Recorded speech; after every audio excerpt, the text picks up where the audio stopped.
Karena sebenarnya pada hari ini kita akan message lebih kepada anak-anak dan juga kepada parents, dan ketiga kepada semua firman Tuhan. Karena firman Tuhan relevan kepada setiap lapisan umur dan masyarakat, daripada anak kecil, remaja, dan dewasa sampai peringkat umum.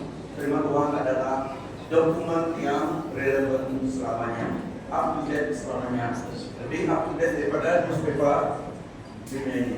Karena firman Tuhan orang lebih daripada permulaan hingga akhir kehidupan manusia, cover semua. So pentingnya firman Tuhan daripada alam sebagai Bapa. Amen. Yang pertama, firman Tuhan dalam Amsal 9 ayat 10 sampai 11. Takut kepada Tuhan adalah permulaan hikmat, dan pengetahuan akan yang Maha Suci adalah pengertian. Karena melalui aku hari-harimu akan menjadi banyak, dan tahun-tahun kehidupanmu akan ditambah. Waduh, mungkin mau hidup lama di dunia ini? Beri kemuliaan bagi Tuhan.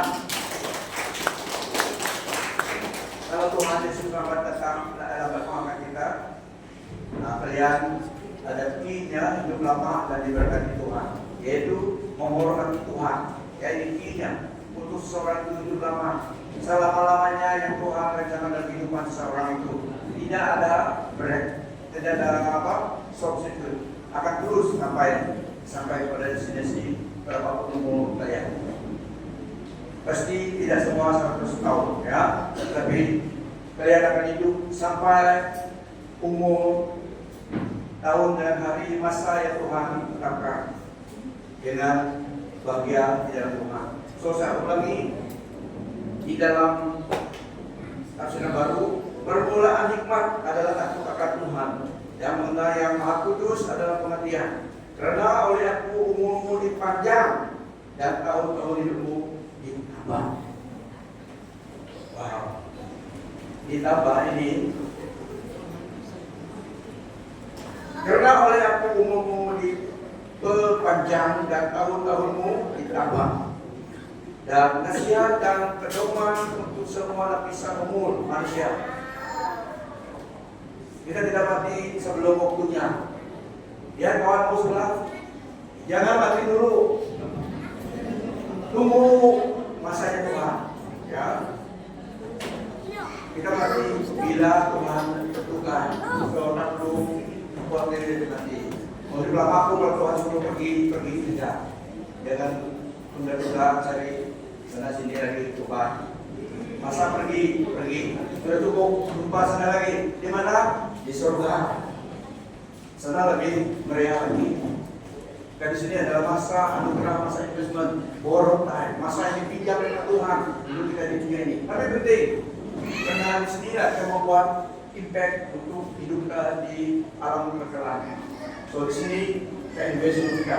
So anak-anak dan ibu bapak semua, permulaan hikmat adalah takut ataupun hormat akan Tuhan. Takut akan Tuhan maksudnya di sini adalah reverential fear of the Lord, bukan takut seperti itu yang kita bukan kita lakukan itu. Tapi ketakutan yang di sini maksudnya hormat akan Tuhan. Jadi kita hormat jalan Tuhan, kita menghormati Dia karena Dia Allah kita. Jadi dalam pada itu kita memiliki hikmat dari Tuhan.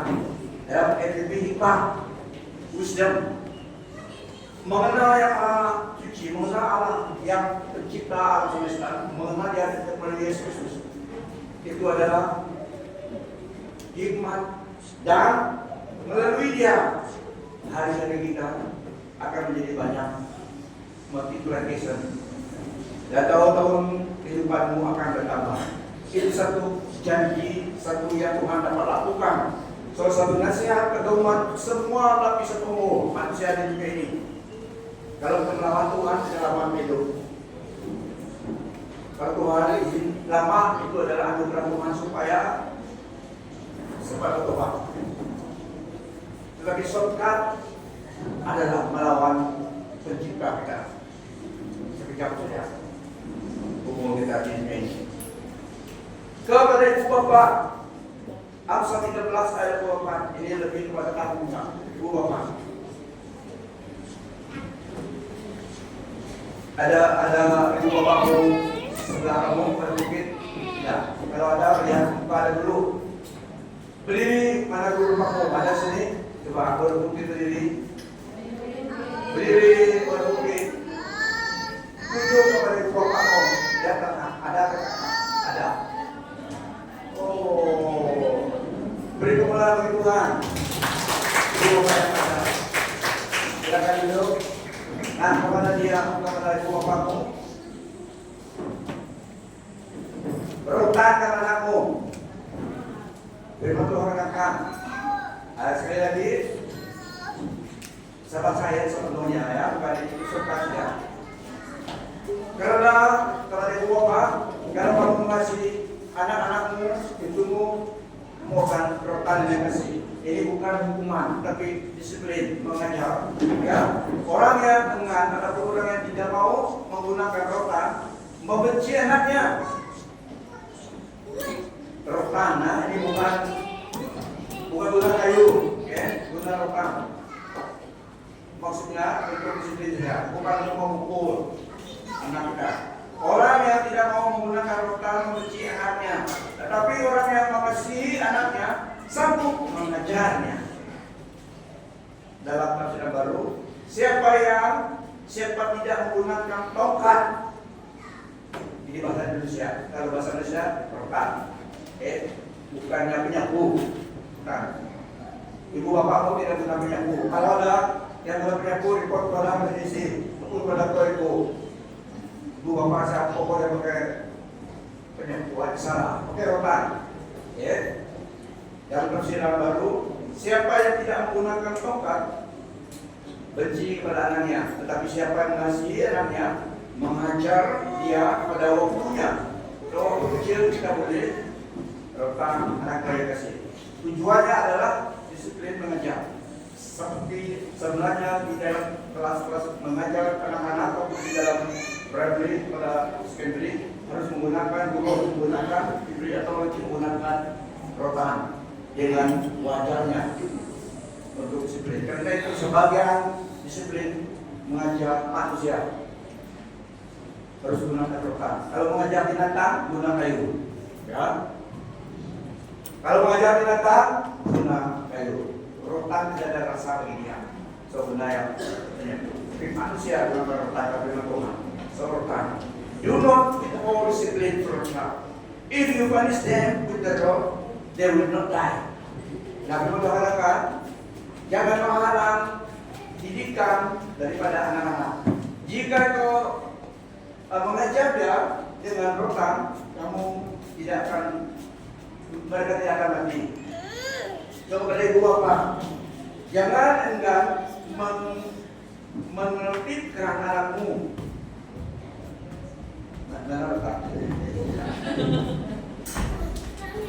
Oke. Mana nenek dia tepung dan kuda. Ambil dulu terus.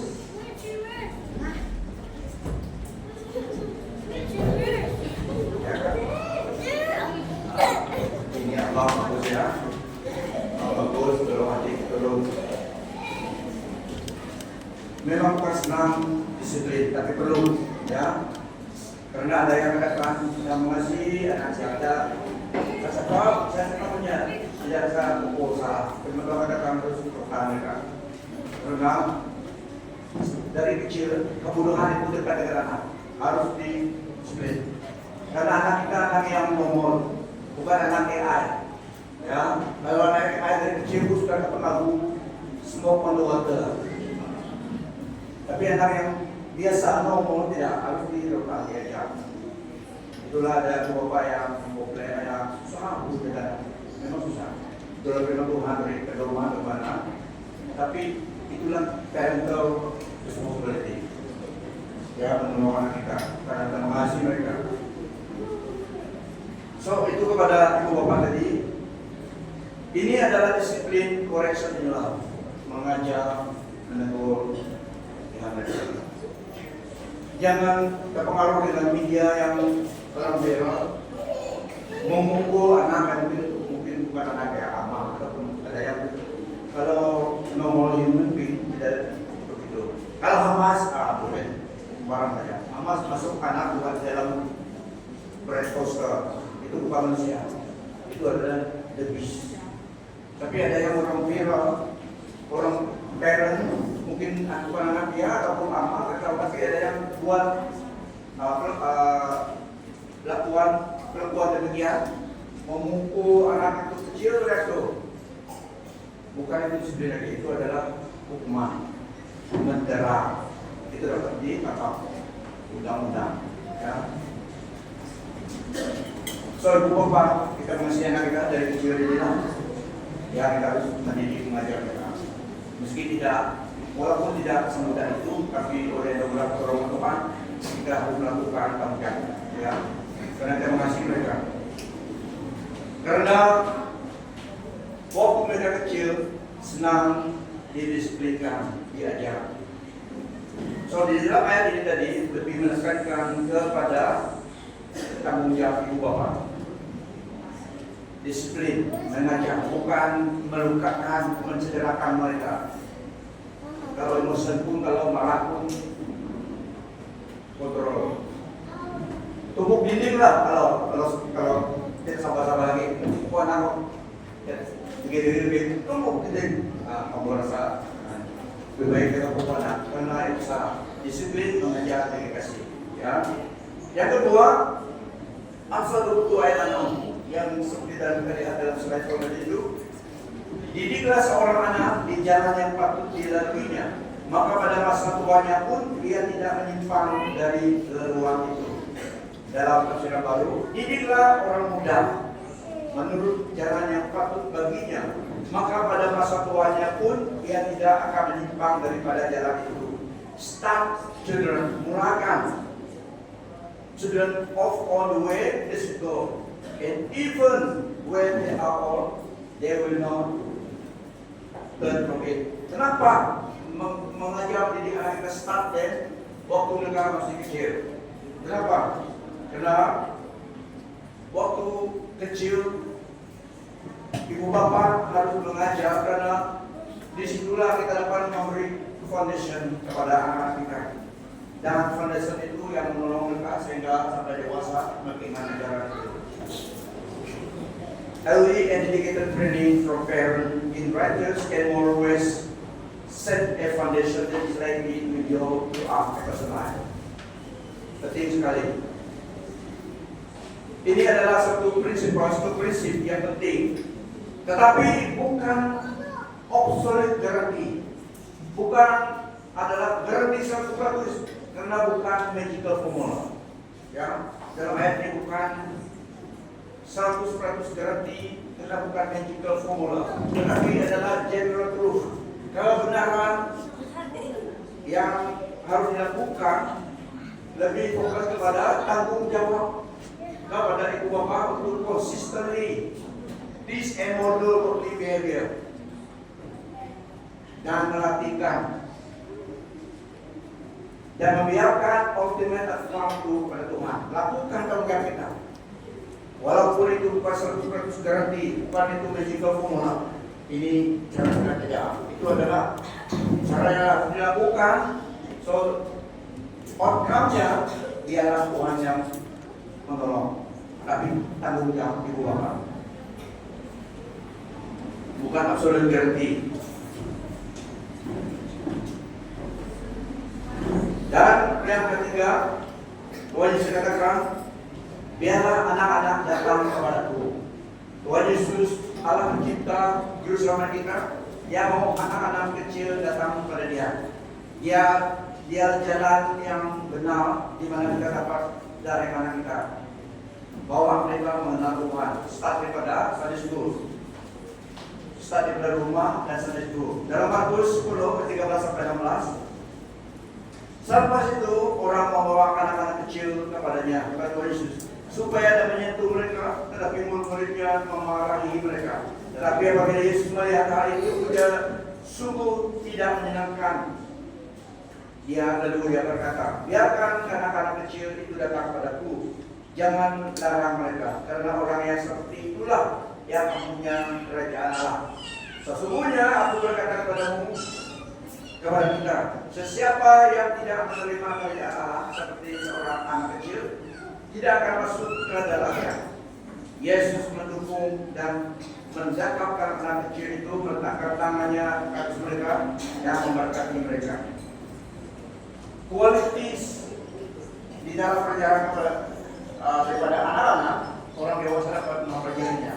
Kadang-kadang anak muda senang mempercayakan kata-kata orang tua, ibu bapak mereka. Ya, jadi satu attitude daripada anak-anak dapat menerima perjalanan. So, yang dewasa harus approach Allah, approach Tuhan dengan attitude seperti kualitas anak-anak kecil. Humility, rendah hati, trust, percaya kepada Tuhan, and teachable, senang diajar seperti anak-anak. Kata Yesus, orang setinggi lah yang dapat masuk dalam kerajaan surga. Tidak orang yang posting di dalam Tuhan, tapi orang yang seperti anak-anak, quality, humility, rendah hati, mempercayakan Tuhan dan senang diajar oleh Tuhan, seperti anak-anak.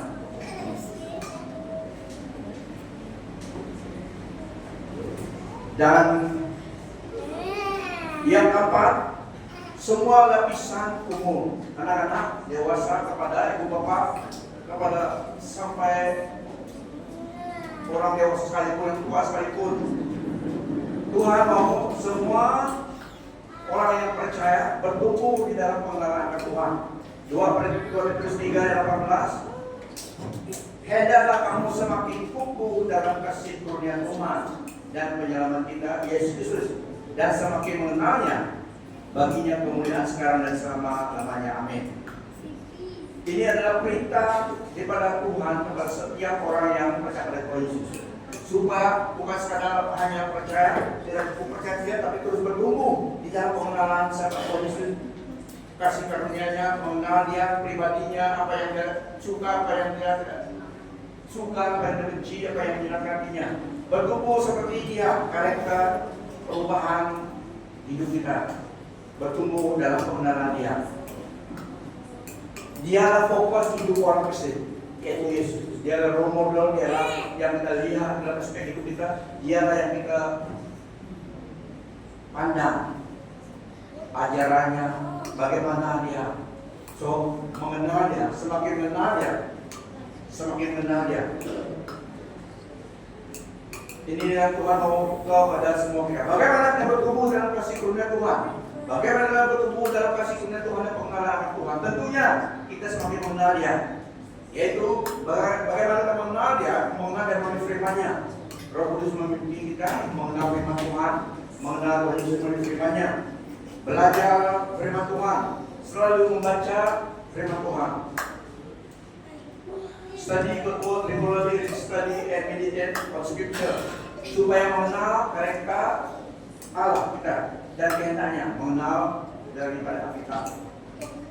Berdoa selalu yang memimpin kita dalam hadirat Tuhan. Itu juga yang nulis kehidupan rohani kita dengan doa kepada Dia.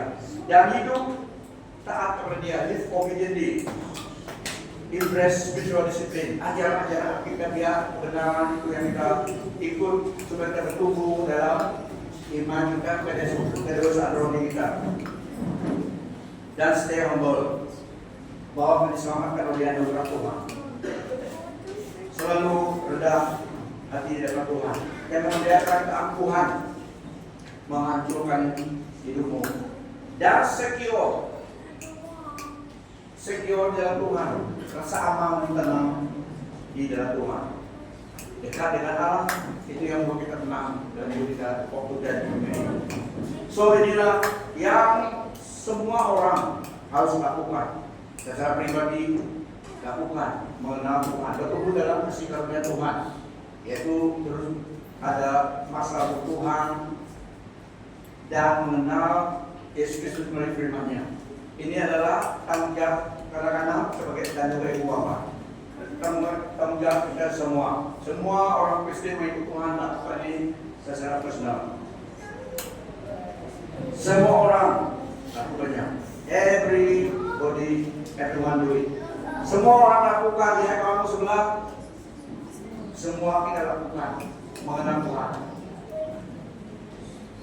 Happy, blessed Children's Day. Wonderful kid. Berbagi.